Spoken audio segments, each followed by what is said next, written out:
puts another quite late in sporting careers. So a bit different this morning from the last 2 days. And you'll probably recognise some of these faces that I'm going to introduce to you today anyway. So was it blind date on a Saturday night? We're still at, yeah. Who are you? Where'd you come from? And yeah, whatever the other bit is. Right, Cath, because I know you always wanted to be on blind date. Can you go first, please? I was actually on blind date. I wasn't really. Oh, okay. So I'm Cath Harvey, and my role here at Loughborough is Sports Volunteering and Employability Manager. Nat. Hi, I'm Nat, and my role at Loughborough is Sports Coaching, Officiating and Outreach Manager. Cool. And Alexander. Hello everyone, my name is Alexander Themis and I work for the CBA, the Coaching Volunteer Academy. I'm the Coaching and Officiating Officer and I am the one who's been constantly spamming you with emails. Right, yeah, right. Take a photo, put it on the wall, get your darts out. Right. That's me, everyone. Yes. We're actually going to come back to your roles at Loughborough a little bit later, because that's quite significant to the theme of today. So I wonder if you could tell us how you've got to this point in your careers. So starting with these, oh no, I better be careful here. Start with you, Cath. This is you went first last time. Okay, no problem.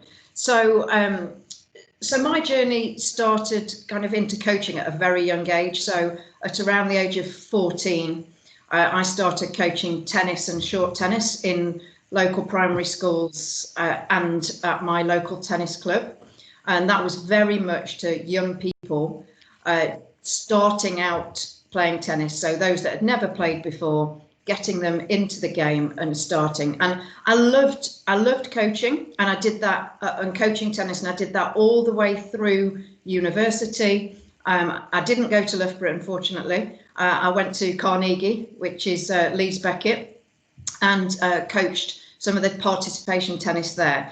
But coaching wasn't necessarily the career that I wanted to go into. And I did do a physical education degree and finished my degree with doing a postgraduate certificate of education in physical education. So I became a PE teacher and taught PE for a number of years, which kind of took me into a different element of introducing young people into sport and physical activity. And following on from that, I then worked within school sport partnerships, getting young people from primary schools involved in sport, introducing them to sport at their secondary school, and a whole host of other things that have got me here to Loughborough. But that's kind of where the coaching and the teaching elements of sport and physical education began.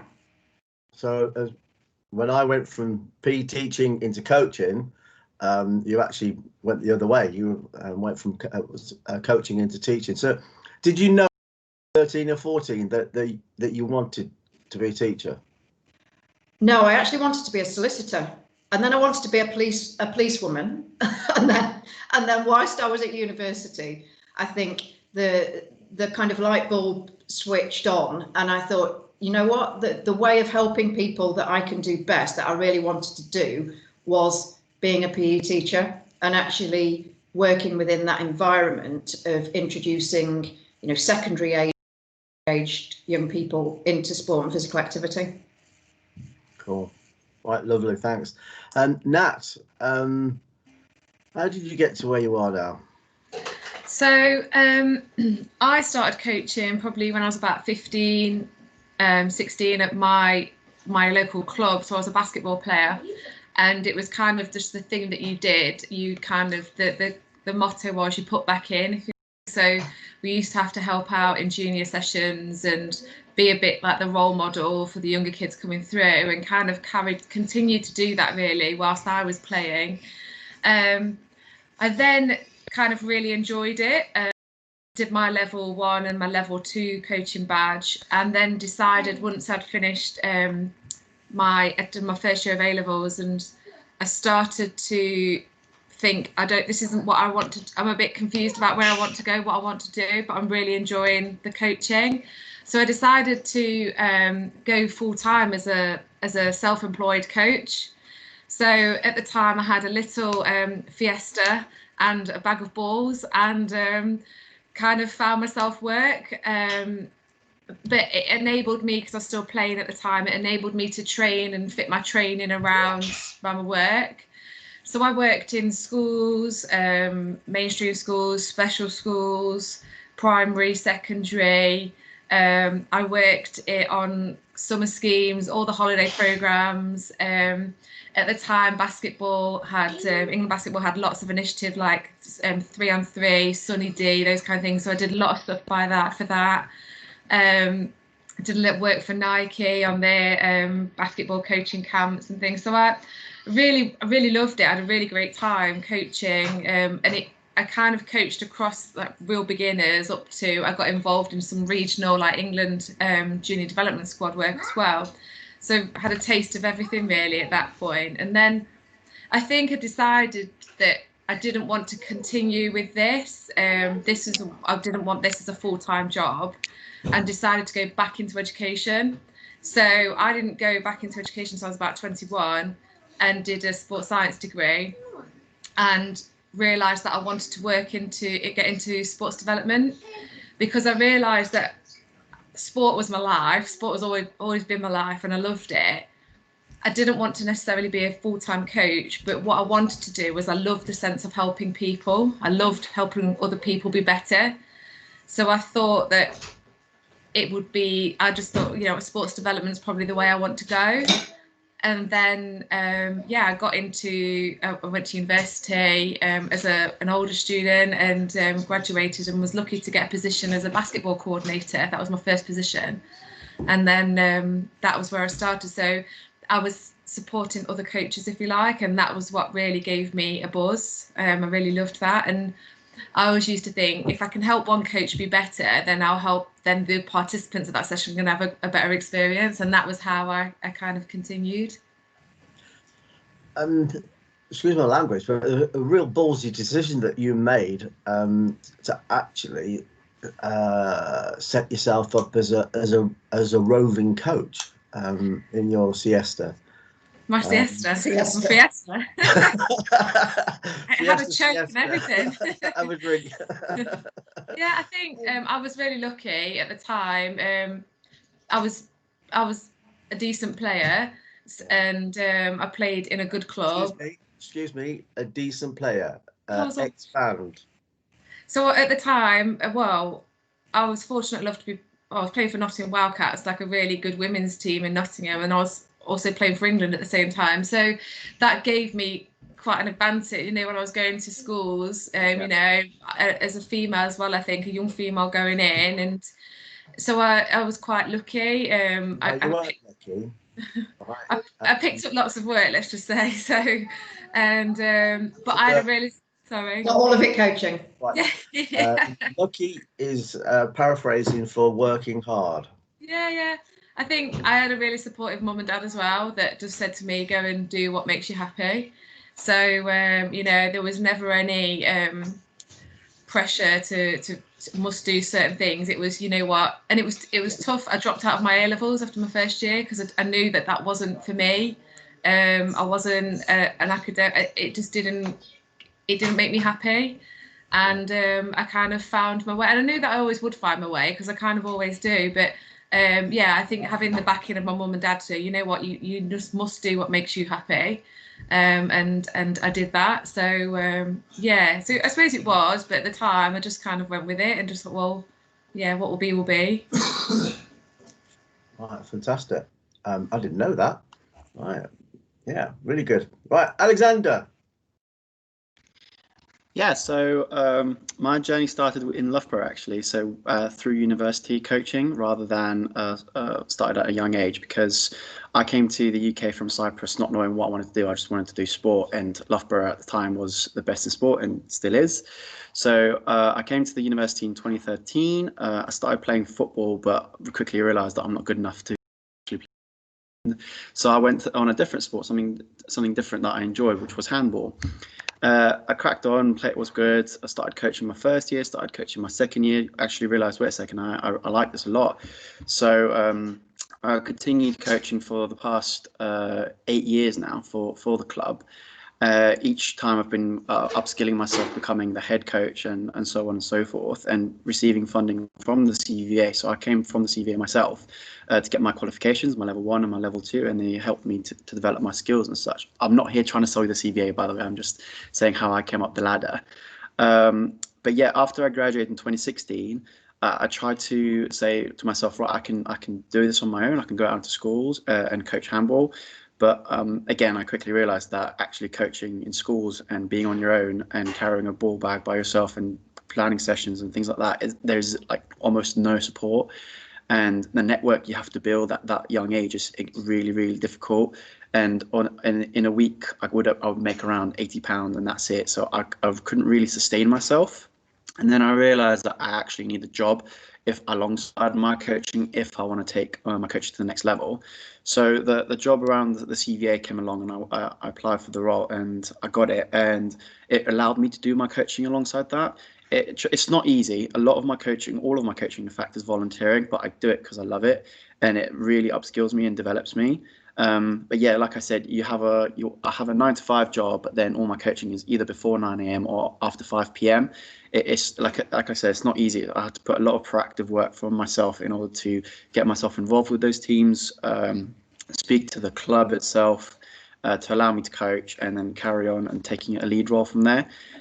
So that is very much what the university provides for you, is that opportunity to actually be proactive within yourself, within those AU clubs predominantly.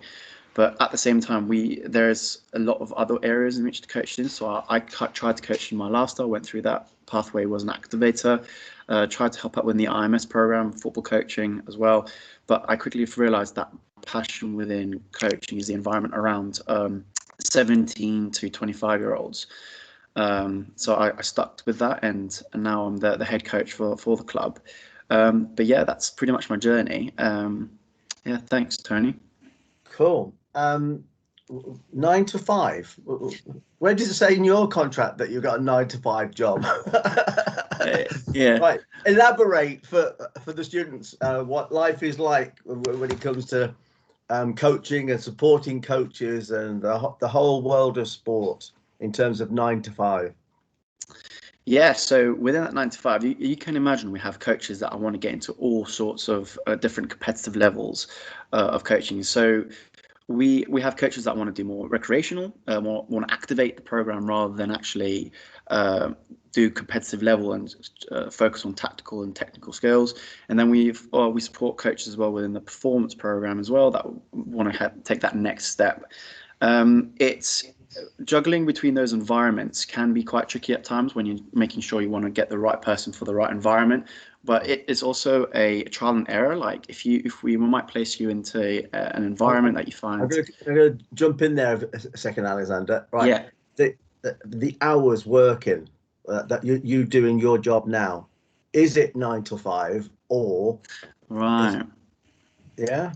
What do you reckon?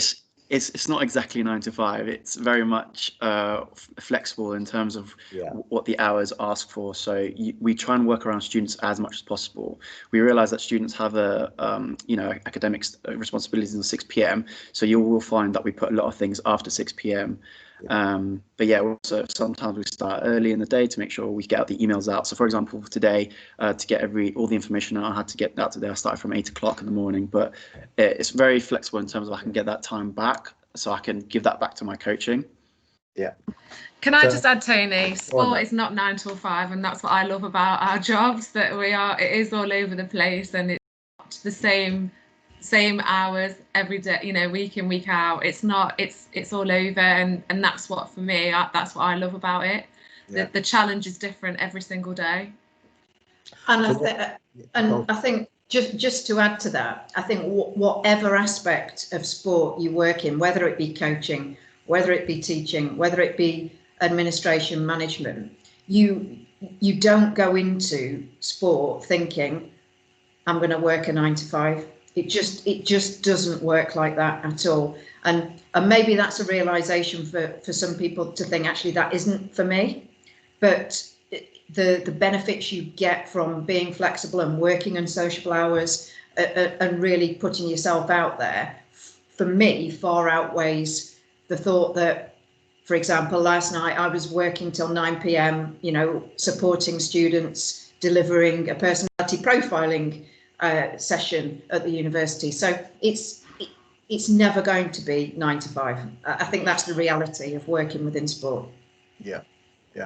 And having been at school, and your day is so structured, with bells ringing to tell you to change, then when you get into the adult world, is very much about managing your own time and being organised and disciplined, and to be able to, make sure that you're given the job, the role, the time that it should have to equal that 9 to 5, even though it could be, all kinds of different hours of like 7 in the morning till midday, and then you're back on again at 6 o'clock in the evening until 9 o'clock. Tell us, when you look back upon your career so far, key moments in your life where you, looking back on it, you now realise that was a big decision I made there, and I'm happy with that decision that I made. I'll step in there, Tony, first. So I think the realisation of wanting to be a PE teacher was kind of at the forefront. But like I say, I'd got other options, career options that I wanted to explore. So after I'd graduated as a PE teacher, I also had the opportunity to join the police force, and got right the way through to the final stages of that process. And it wasn't until as I sat down and spoke to one of my, I would call them a mentor, they were a friend at the time who was working as a PE teacher, that said, what is it that's going to make you have a smile on your face rather than get money or put money into your pocket? And I sat down and I thought, you know what? I've got 2 offers on the table here. I've got a PE teaching job offer, and I've got the police force. It's the PE teaching job that's going to make me smile. Now, don't get me wrong, and I can tell you some hairy stories about PE teaching, and probably days when I thought, you know what, this is a terrible decision, but actually that was a real pivotal moment for me that said, no, this is the real thing. This is why I want to do what I want to do. Cool. Yeah. Actually, can I come in there? I mentioned earlier in the week that I sort of drifted into PE teaching because I wanted to stay connected to sport. And my first experience of being in the gym, teaching youngsters for the first time. Now, when I look back on it, I was awful. I was really, really terrible. Have nightmares about those first few experiences. But after a couple of years of teaching, I realised I was absolutely passionately in love with it. I taught PE and drama for 34 years. Loved every single day of it, so yeah, I suppose they say that happiness comes from doing a job that you do for the love of it, for free, for nothing. So I think I've been fortunate that it wasn't a conscious decision. I drifted into it, and thank God I did. I loved it. And Tony, I think and this will probably resonate amongst everybody in terms of either coaches or within teaching, is that I remember I taught in very, very difficult schools, very multicultural, lots of children from kind of low socioeconomic backgrounds. And it was a real difficult teaching environment. And sport was the only kind of get out for some of those young people.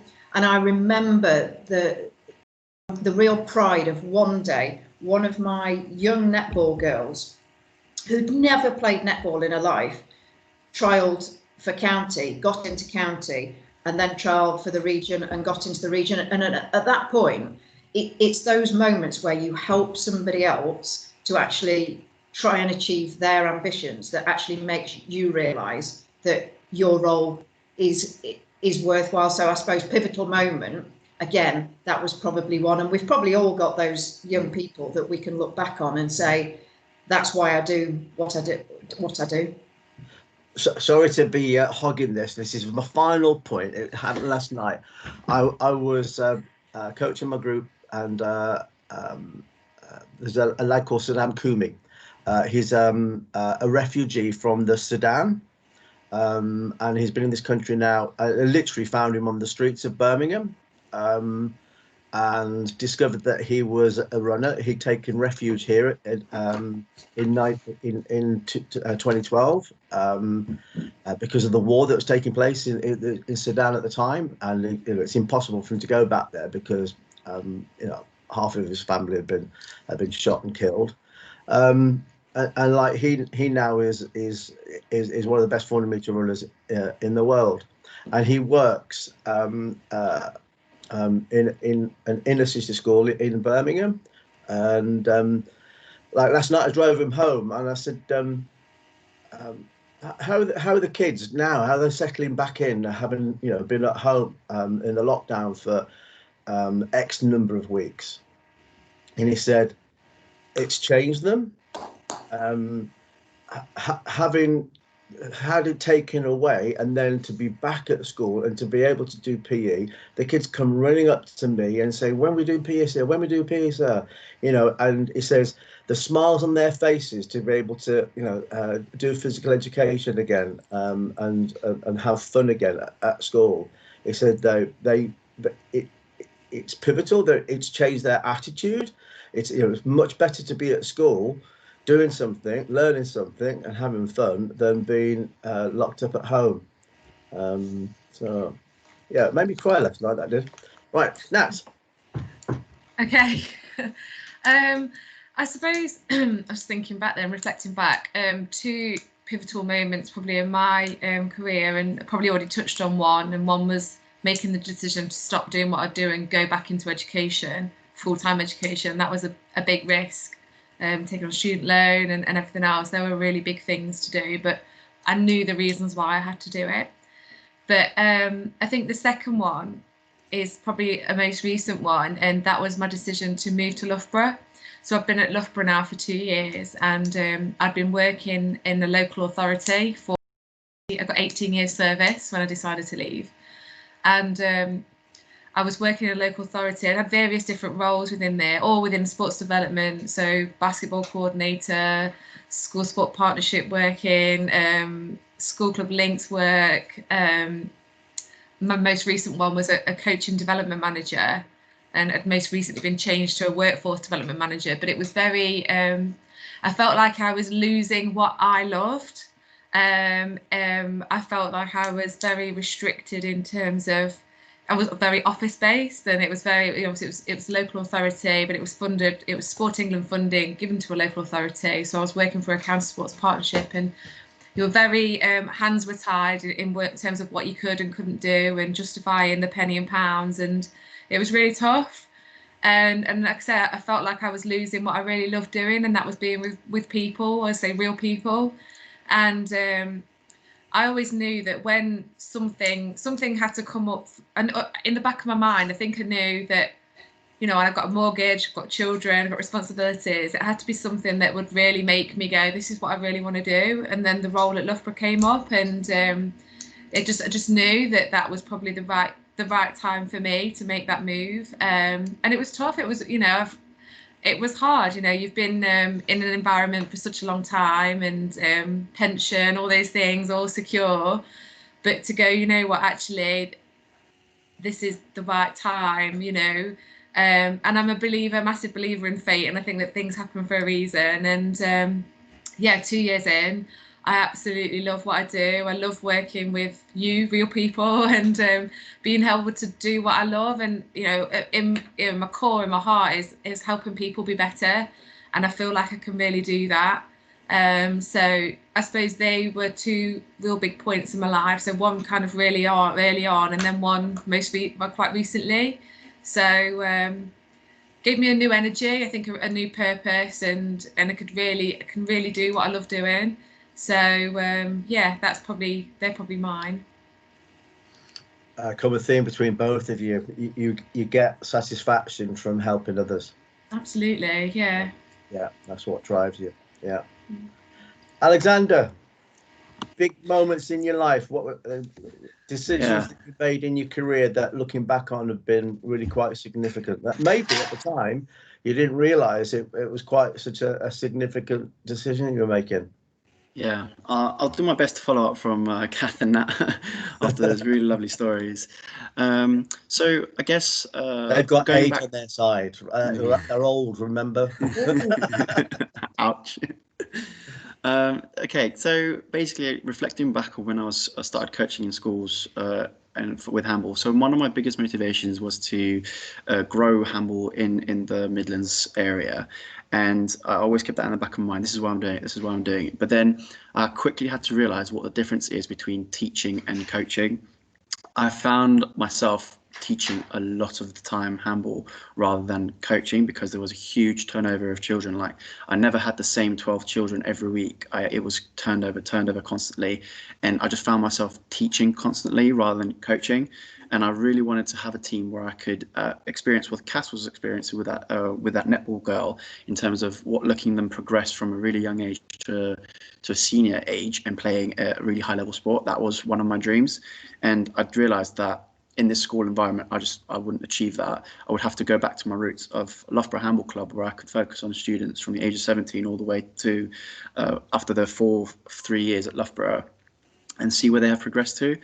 And yeah, so that was the pivotal moment. So when the role for the CVA came up, that's when I was like, right, I need to go for this role, which will allow me to then coach alongside at the club, which is really important, guys. If you do want to work, if you do want to sustain yourselves and coach at the same time, but coaching alone won't sustain you, get into a job that is flexible with your time in order to allow you to do your coaching.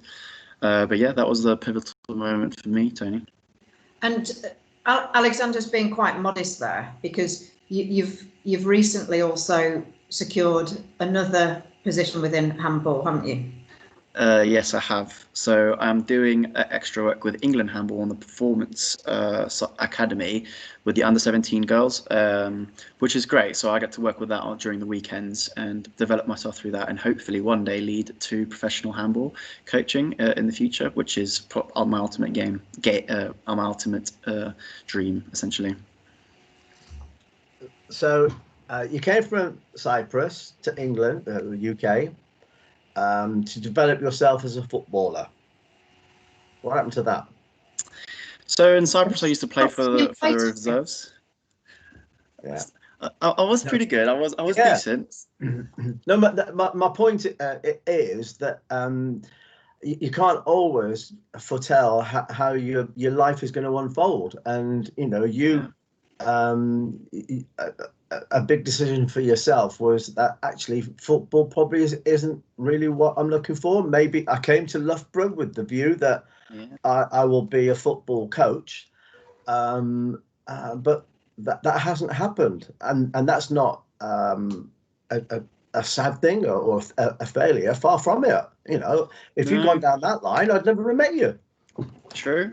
And I guess it's difficult because you come from a foreign country and you have your own mindset, right? Your tunnel vision. You want to do football and that's it. Your football's all you know. And suddenly you realise, hold on a minute, I need to branch to something else here because football won't work. And I guess it was kind of scary for me, but the uni helped me a lot. It was very supportive in terms of transitioning to a different sport. So I was quite lucky with that. Now, but we nearly lost you a few months ago. I'm going to put you on the spot now because you applied for a job elsewhere, didn't you? I did indeed. Yeah. And what did you apply for? So we remember that professional role of handball coach I was talking about. That role was actually available at the college opposite the university, and I applied and I got through the first interview stages, but I didn't get it, unfortunately. That was the role, Tony. Yes. Yeah. But what's the beauty of the role that you've got here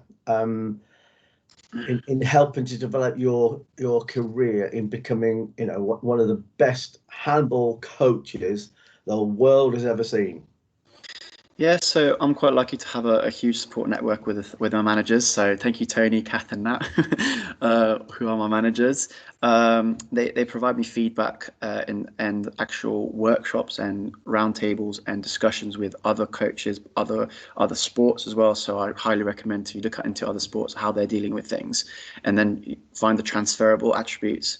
So yeah, I've had a huge support network within Loughborough University. And actually failing for that job has led to the other job. The education and development as a coach that nobody else at your age or experience will have ever had. True.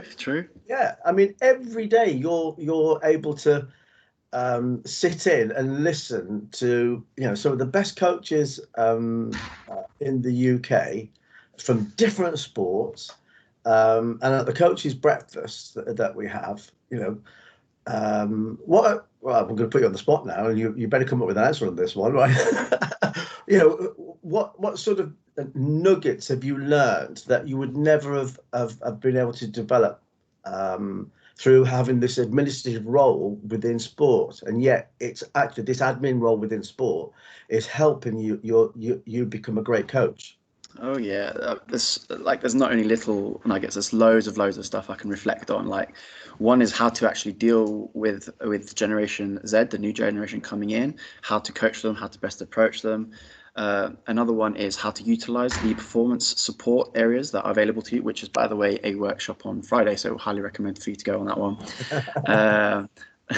And another one is just like little troubles coaches are facing and how they deal with them, how one coach approaches a difficult character, if you like, how one coach approaches leadership, how one coach integrates all aspects of coaching. So physiotherapy, performance analysis, all those different minds come together in a room and discuss and come up with a whole coaching plan rather than just the head coach making all the decisions.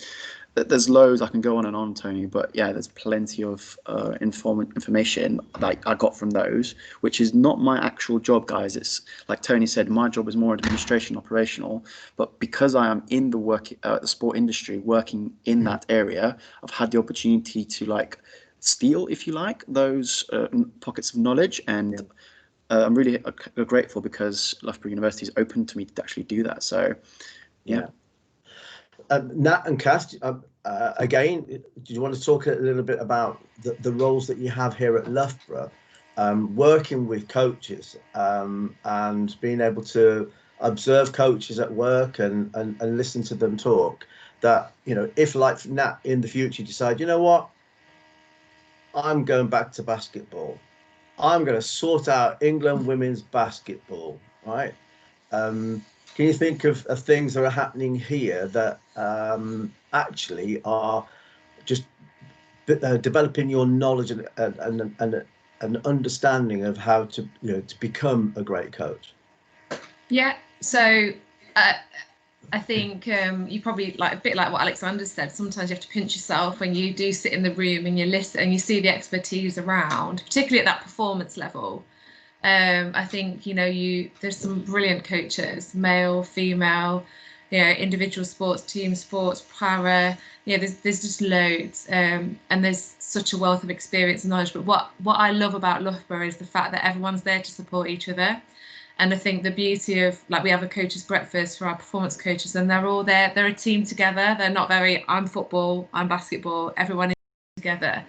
I think that's a real strength of Loughborough, and for someone like Alexander, really early in learning, it's a great, just almost like being like a sponge and just sucking it all in, it's absolutely wonderful. You can walk into most facilities and see something going on, and just see some expert coaching happening, or a team, it could be performance analysis with a head coach and they're talking about stuff, that's the beauty. But I think what I've tried to bring to Loughborough, and particularly to Alexander in our team, is that coaching is wider than just performance.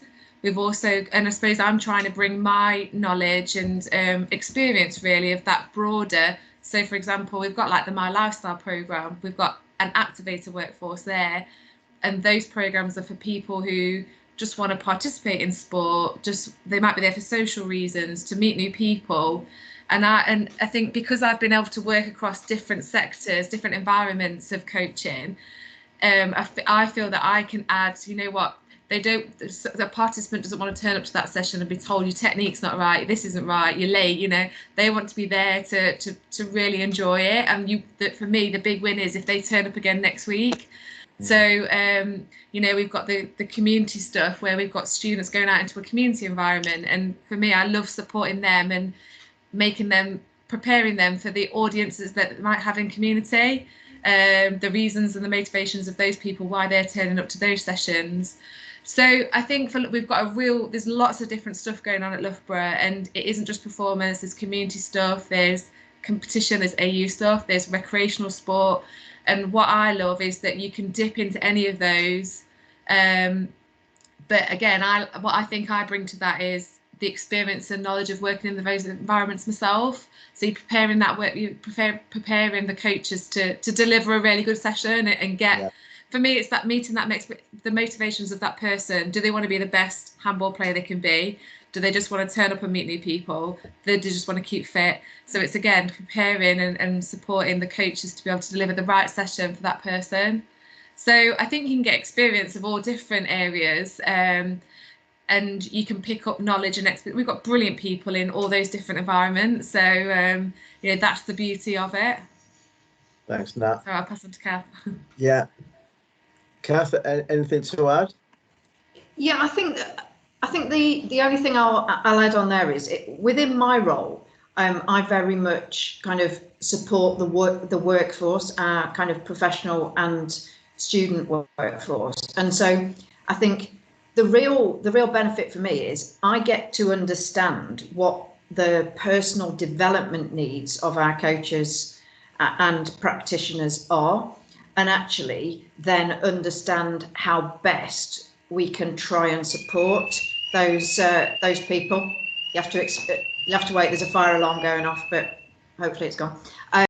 So I think for me, just digging beneath the surface of people to understand what it is that makes a really good coach, and helping people to kind of realise that. And Tony, you or for anybody that's been on the call the last couple of days about what makes a really good coach, they're the kinds of things that myself and Tony look at in terms of how can we support our coaches to actually get better. So I think for me, it's not necessarily me taking that learning and using it for my own gain. It's me taking that to understand how I can help develop other people. Yeah. That's great, folks. I wonder if we can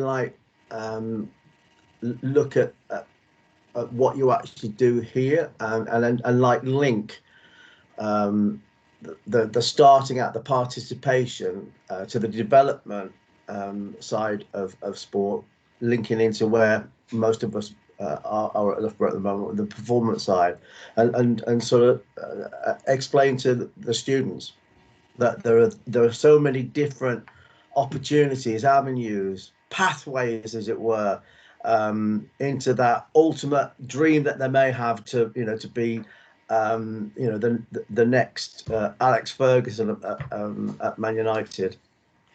I can take this then. So since I've been at Loughborough, what I've tried to do is create almost like those environment specific pathways, if you like.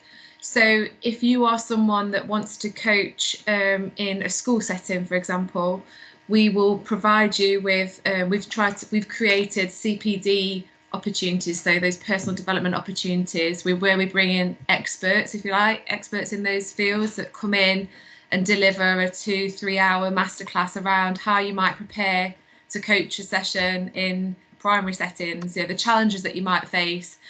And you turn up week in, week out, you get different kids week in, week out, you get a different year group, you get a different space to use. How do you adapt to that? How do you ensure that you're delivering a really good session? Because that's the reality of going into a school environment. You turn up and you think you're going into year 3, you might get year 5, or you turn up at Christmas and they're doing the school play, so you've got staging, nativity staging in your dinner hall, and you're trying to deliver something. So they're the challenges, they're the real challenges that as a coach you will find. I've had many of those in my career when I was coaching, but what we try and do is provide real development opportunities for coaches to learn and prepare. The same for secondary. You might think you're going in to deliver, I don't know, a basketball session, but you end up being dropped into a curriculum session, and you're like, hold on a minute, I'm not here to teach, I'm here to coach basketball. So again, it's being able to react and preparing them for the best, to give the best experience, but to protect themselves so they're prepared. There's many experiences of turning up to something and this isn't what I'm here to do, and then trying to think on my feet quickly. So we've got a pathway for those wanting to coach in schools, and then we've got deployment opportunities. So we've got the Sport Mad programme, so the Sport Making a Difference programme, so where students can go into school settings and deliver actual coaching opportunities. Then we've kind of, so that's kind of the school environment, if you like. Then we've got our community environment, where we again have got deployment opportunities within local clubs. We have a lot of clubs request, students to go in and support the coaching structure. We will then again run development, personal development opportunities alongside that. And then we've got the performance kind of element. So what we've kind of brought in this year is a specialist coaching pathway. So if you're a coach that is very clear, I want to be I don't know, UEFA B football, tell I'm not a football person, but coach, and you're very clear on where you want to go. You've got a dream, like you say, you want to be the next Alex Ferguson, who, for example. And what we will do as a CVA is support you to get to as far as you can. We'll sit down with you, we'll work through what your training needs are currently, what development opportunities we can give you. We'll link you in with a mentor for our performance coaches. We also have the bursary.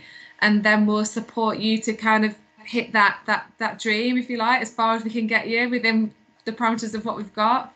But underpinning all those pathways is generic coach development CPD. So your safeguarding, your first aid, your DBS, so your real minimum standards. And then we've got a bursary to support you to apply for a level 1 or a level 2, whatever really. We also then run many coach development CPD sessions, such as challenging behaviour, positive management, mental first aid, coaching the person in front of you. So we've kind of run a real raft of CPD for coaches, whichever environment you want to go into. We've also additionally run this year, we've got coach developers that we're bringing in to support those environments again. So we've got Andy Gibson working with our athletic union clubs, so and their coaches. So about you as an individual, it's called Brilliant Basics. So how you as a coach want to progress and looking at you as a person, and that's real personal development. So we've got Andy Gibson specialising in that. We've got David Boddy looking after our activators, so the recreational participation sessions. So him coming in and doing some mentoring and some development work with the activators, so that recreational participation kind of session. And then we've also got coach developer like Mark Jarron from basketball, who's really looking at coaches who want that performance mindset and supporting coaches who kind of want to really drive forward in that performance element. So I think we've got a really good offer. And I think if, wherever you want to be in your coaching, whether you just want to do social stuff or you just want to do recreational, or you want to be, like I say, the best coach you can be, as reach as high a level as you possibly can, I think we've got an offer for somebody there. So yeah, that's what I think we're doing as a CBA to support you as coaches.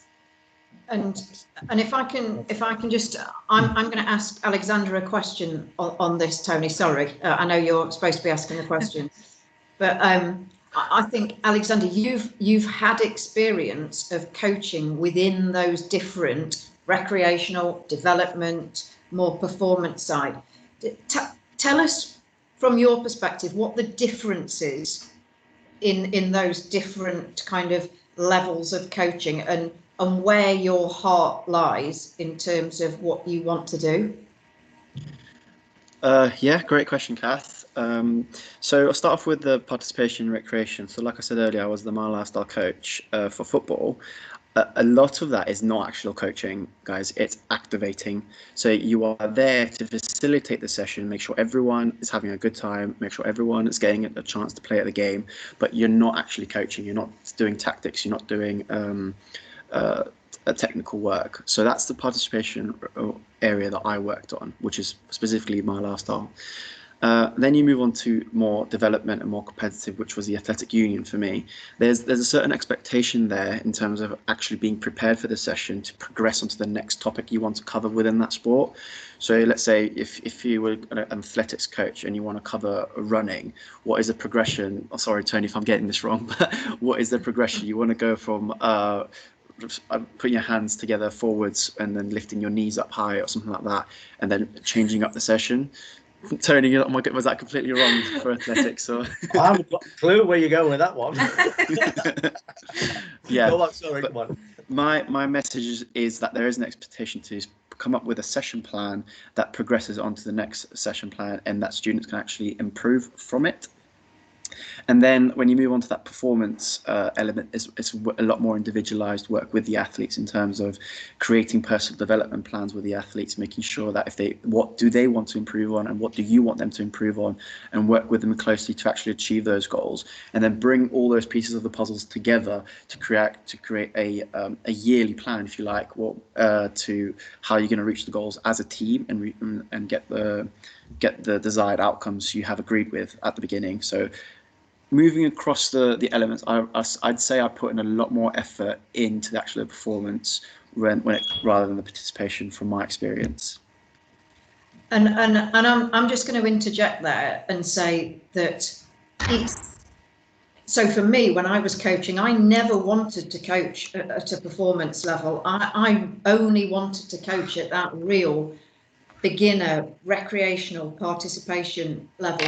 And I think it's really important to understand that a coaching career or pathway isn't about moving from recreational to competitive to performance. You may move across those different environments, but actually at your heart, if you are and I'm not saying but if you are working within a recreational participation environment, and that's where your heart is, that's what you can specialize in. It doesn't have to be a linear journey through to performance. And I think a lot of people make the mistake quite early of thinking that's what I've got to do. I've got to progress through those different talent kind of stages as a coach. You can be a brilliant coach working with beginners recreational participation. So I think that's just something to bear in mind, that your coaching journey isn't about a linear pathway to performance. Can I just pick up on that quickly? I think I swerved Tony's question earlier about if I wanted to get back into basketball. If I wanted to get back into coaching, and kind of do a little bit now, but it's definitely that beginner end, because that's what I loved, and it gave me the most joy, seeing young children picking up the ball and having a go. That was the best reward for me. I think I said to Tony and I had a chat yesterday, and listening to Liv in yesterday's discussion, I'm far too emotional and sensitive to be a head coach, and I don't think I could make those decisions that some people have to make, and I just knew that that just what isn't for me. Definitely the participation, that real beginner entry level, is what gives me the satisfaction, and I kind of do a little bit of that now, to be honest, with in my club still, and because my play, so I have to, but that's what gives me the buzz. The higher end stuff just isn't for me. So Just some advice from you guys on this subject before we move on is whatever pathway you do choose, you have to be proactive within yourself. It won't come and find you. You need to go out and find them. Yes, whereas the CBA will provide you with loads of deployment opportunities, but over the years, all the coaches that I've experienced relationships with they're the ones that are actually proactive and do things for themselves. In the main, but then sometimes you, like I did, you drifted into something you didn't really plan, and then, oh wow, I love this. In terms of like now, everyone breaks it down into that participation, development, and performance, and I don't see the lines that separate. For me, it's all part of the same thing, and that is helping someone to get better at what they're doing there at the moment, you know. And when I was teaching, that was my day job, but in the evening I was coaching. I was coaching, you know, Redmond, Phil Brown, Ladejo, Hudson Smith, you know. If they gave coaches medals in the way they give the athletes medals, then I'd have a lot of medals in this room, and they don't. That's so unfair. But it was fantastic for me to help them achieve, you know, an Olympics and Worlds, etc. But during the day, I'd have an hour teaching year 7 basketball. Then my next lesson would be working with some year 12 students doing drama.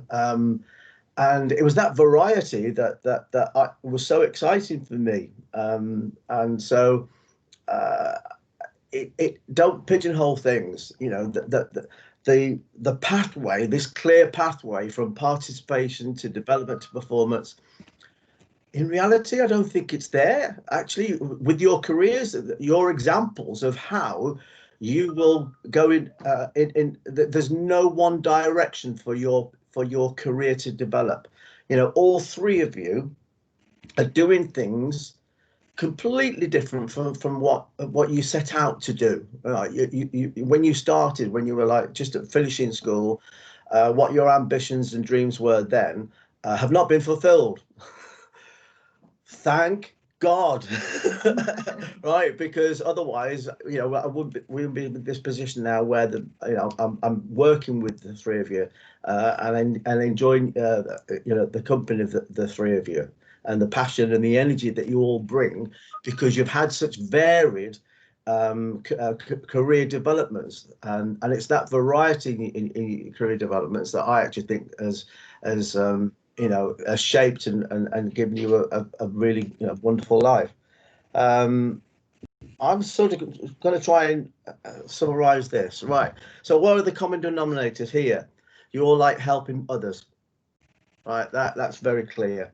And as I've already alluded to, be adaptable, you know, be nimble. You know, that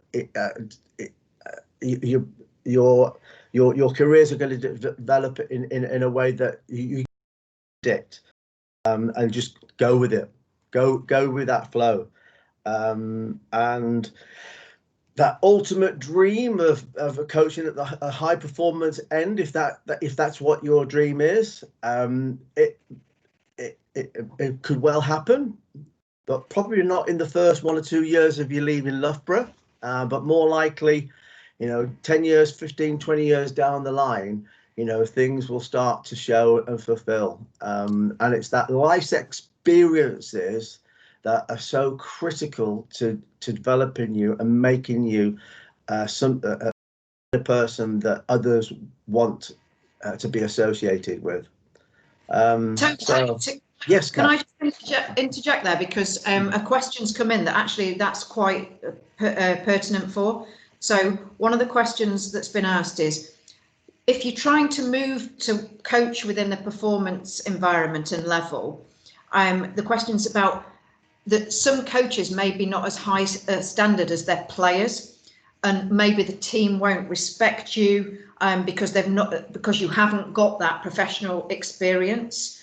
And it goes back to a further question about you know, as a young coach, how do you gain that respect? I suppose I'm asking you, Tony, because you've coached within that environment, and to you, Alexander. What did you do to actually gain the respect of those people within those squads as a young, perhaps inexperienced coach? I think that's a really good question. Yeah, I mean, as a young coach, did I get some of the best sprinters, 400-meter runners in the UK come to me wanting them to coach them? No, right, not one. So I worked with youngsters at Birchfield and coached them, and I suppose it was about 4 or 5 years of being a voluntary coach, working with youngsters and growing with them, and my credibility as a coach started to grow when the athletes that I was coaching started to be very, very successful. So, you know, you start at that participation, you take them through to that development phase, and then, you know, they'll go into performance, you know. So develop the people around you to achieve, and then people will take note that that person there is doing a really good job. And then, you know, so it's collect your spurs. It's get out there and work at the coalface, and don't worry about not going straight into those big high-profile jobs. Right, in football, in terms, because I'm sure there's lots of people out there that love their football. Right, I'm a Villa supporter. Yeah, we're back. Right now, John Terry is assistant coach at the Villa and has been for 3 years now. And I suppose that surprised people. You know, England captain, incredible career. You know, why hasn't he done like Steven Gerrard has done and Frank Lampard has done and go straight into like head coach role? And I think John Terry's been quite smart. You know, he's serving his apprentice, right? He's just learning his craft before, you know, he feels that the time is right to step into that big senior head coach role where all the pressure is. That like you now, I don't like that. Even though I've experienced that head coach role at Commonwealth Games, etc. I'm not comfortable there. Like you, I like that development side of it, and seeing the joy in people's faces in terms of their progression. So I don't know if there are any more questions to come in. Otherwise, I think we'll wrap it up there, folks. No. Tony, I just wanted to add something as a takeaway message to the students is in fact something I picked up from the coach's breakfast, from what Russell Cobb said. One of the coach's breakfast is, as a coach, you will find yourself very often down in the dumps, as you will be annoyed, you will be like, people won't turn up to training, people are not doing well at training, the mood is down, and you will find yourself a lot. Just ask yourself, stop and ask yourself, why are you doing this? And you will often find the answer that will rejuvenate you. You will make you understand, actually, this is why here I'm coaching, and you understand why you're doing it, because essentially you're doing it because you love it. Yeah. And that's the message I got from Russell Cobb, because I often found myself in difficult situations within the handball coaching. But then I just stopped, reflected, and said, all right, this is the reason I'm doing it, because I love the sport. I'm going to continue doing it. I'm going to be resilient, and I came through the other side and became better coach for it. So yeah, that's a go away message for you. Yeah, couldn't agree more. And I do remember that from Russell. He had us all in tears. Yeah. Darren, I think we've perhaps covered the topic there. It's very different from the previous 2 days, and that was the whole point of it, was to show that there are varied and multitude of ways of actually getting into coaching. Yeah, thanks, Tony. It's really nice because it links in really well to a couple of lectures that the guys would have seen, that I've recorded about the different coaching domains, the participation, developmental, performance. And it's nice just within this forum that there's nice kind of almost pleasant kind of disagreements around what is coaching in each of those. You know, some academics that coach will say coaching is coaching irrespective of whether it's participation or performance. Some will say when it comes to performance, it's more about techniques, tactics, but ultimately, from a holistic perspective, you are probably focusing pretty much across similar things, albeit in a different way. Yeah. I don't see any difference between teaching and coaching. Right? Yeah. That's going to be contentious, right? The difference between teaching and coaching is that with teaching, most of them don't want to be there, but in coaching, they do. Depends who's teaching or coaching. Yeah. My lessons were always great, Tony. Everyone Yeah. wants